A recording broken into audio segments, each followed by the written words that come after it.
life in Germany for Black American men? How is the dating life in Germany for Black American men? And is it true that German women over here really approach Black American men?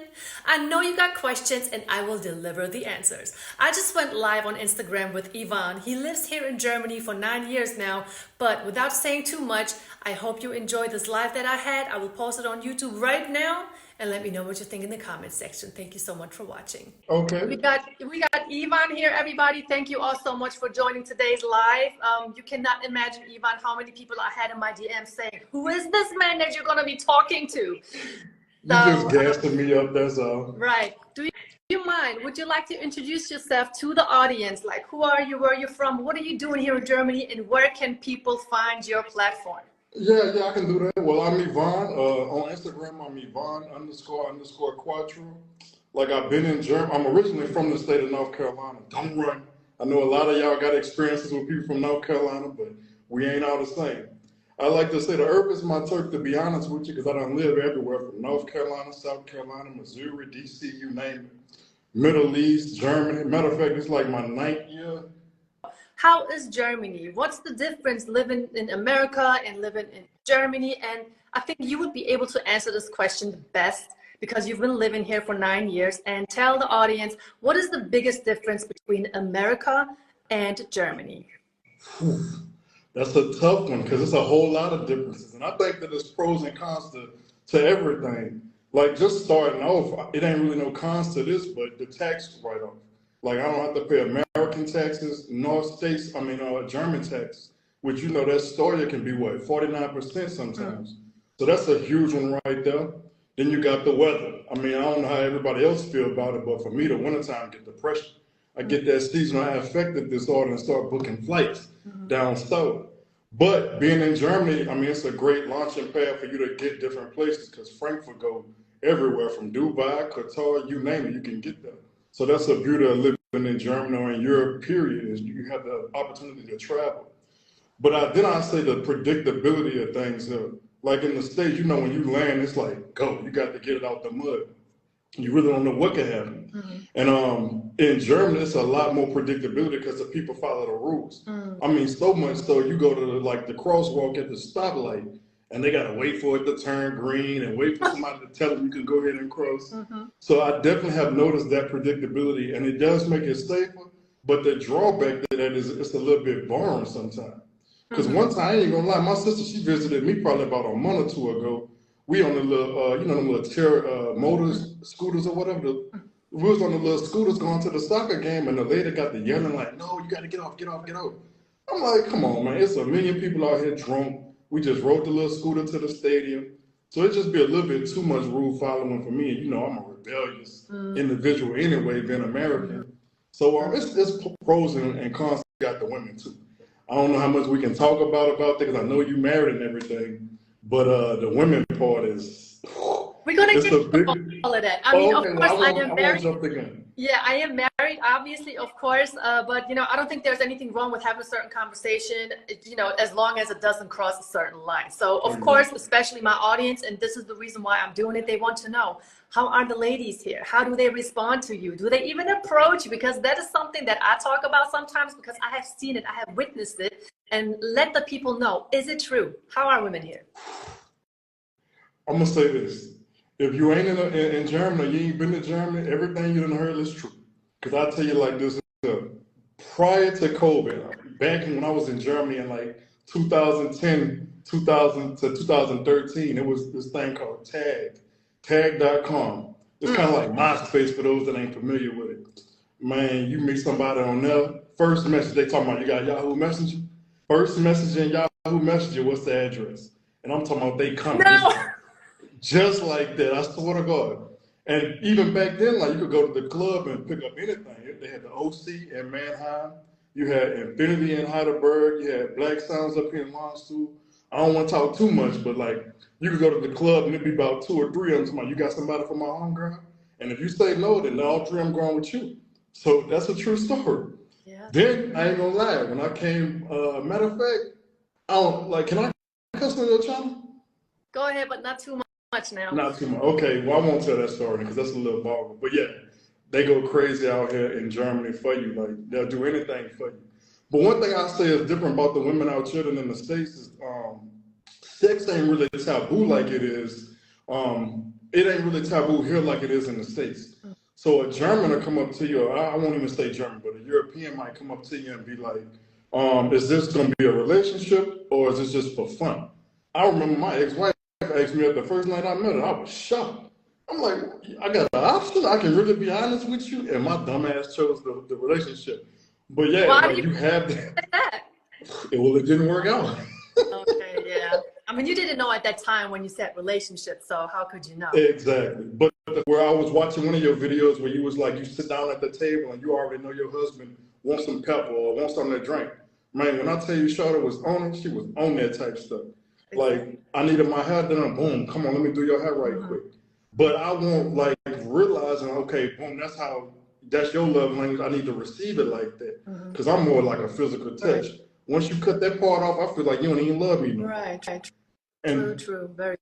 And then especially when you stepping over here and doing it, you know, free willy or willy-nilly with such and such. So I do take a little bit of that blame and responsibility, because if you ain't receiving how somebody loving you, they feel the same way and they're gonna act out. So, but I'm with you in this. Ain't no excuse for that. Like, you got to say, hey, I'm out the relationship and this is what I'm gonna do or whatever. But I still take responsibility for mine ending the way it did. I hear that most definitely. So are you single at the moment? Because I know I had some ladies in my DMs. Are you single? You don't have to answer if you're. I answer like, hey, I'm open book. I ain't scared of nothing.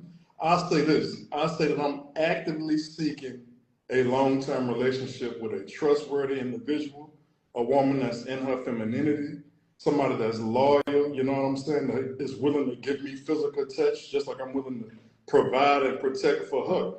Because like I know you do a lot of the, not red pill, but you in that realm of relationship content. I'm looking for that traditional role when it comes to a woman. Like, I like to be pampered, but I'm really that, yeah, I'm gonna take care of you just like you take care of me. And I recognize that that's a love language now, so I can receive it and return that same love. That's true. So you also feel as though that women nowadays lack in femininity and empathy? My God, yes. Especially when you go back across that water to that world. Like, I can't even lie to you. I did the American women thing for many, many moons, but I never go back. Because I do believe, like, I don't even know if it's like just this day and age, but it's the culture over there. Like, everybody for themselves. Going back to that the difference between America and Germany is Germans are more like for the community. Even when it comes to like the taxes, or when COVID was wrong, you know, people was kind of like, I don't want to get my mama sick or my grandma sick, so I'm gonna stay in the house. Because they care more about each other. In the States, it's all about self. And that ain't just relationship, that's with anything. Yeah. But when you start looking at the relationships itself, you'll start seeing, man, the women over there don't give a damn about you.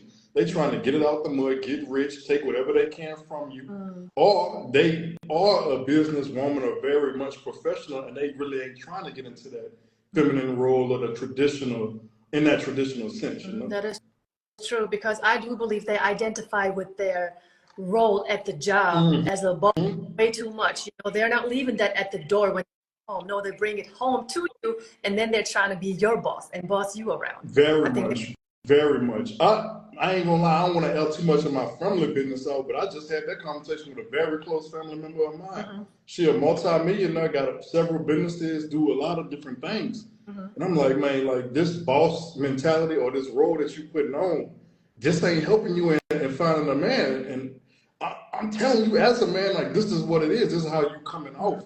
And she didn't receive it very well. We ain't spoken in a while, so I gotta mend that. But yeah, like, you're right. They don't leave it at the job site. Because I support a woman working. I mean, everybody want their own. Of course. But you got to leave that at the door. Exactly. I mean, I lived in America myself, and that's the time where I've seen a huge difference between women that I grew up amongst and women in America. You know, they think they're the center of attention, think they're better than somebody. I'm not talking about all, but that's just something that I have noticed, you know. But over here, women, they do have their career, they do have their car, but I always put an emphasis on when they meet an American, especially a Black American, they don't care about the fact that they work, they have a car. They want you for who you are. They don't even really care that much if you are rich or not. They're just interested in you. Would you confirm that? I think that's funny because I just talked to a female named Ava that mentioned something like that. Because I do think that they don't necessarily care if we rich or not, because a lot of times they think we are. Because it's a lot of military, and then you see us in the club drawing ones or standing up on the stage. So a lot of them do be fooled. These are the younger ones I'm talking about. But then a lot of them are also just, I don't even want to use the word fetishizing blacks, but it's the truth because we're doing the same thing. We come over here, we got Turks, we got Armenians, Jordanians, you know, all these, I like to call it like the Arab phenotype because that's my favorite. But we doing the same thing. We coming over here and finding stuff we couldn't get in the States. Myself, for instance, I'm like a 6 in the States with a haircut. I come over to Germany, I ain't saying I'm all that, but like my shit go up when I come over here. Absolutely. Just immediately, just because I'm one of few. Exactly, and I'm agreeing because my husband says the same thing. He says really a handsome. Sometimes people, they just think higher of themselves than what it is. But the sexual marketplace will always tell you where you stand. So he's really good looking, and when he was in America, he wouldn't get any attention from anyone. Yep. He would get a mean face, you know, eye rolling or whatever. You know what I mean? Yep. But here, he's like, whoa, wait a minute, I'm being approached. You know, we're together. You got women all up in this space, in this squatting. They're ignoring but smiling at him. You know, situations like that. It's real over here. Like I swear to God, man, I'll never forget. I was walking. This was right after COVID had ended. I was walking downtown K-Town, and I walked around this corner, right, me and my partner. I mean, I don't even know how to say this without getting too crazy. I'm gonna just be like this. There was 2 Arab women walked up on us, and they asked us straight out their mouth. And we was with 2 Army females, 2 African American females, just as co-workers. But they walked right up on us and was like, "Whose kids we swallowing tonight?"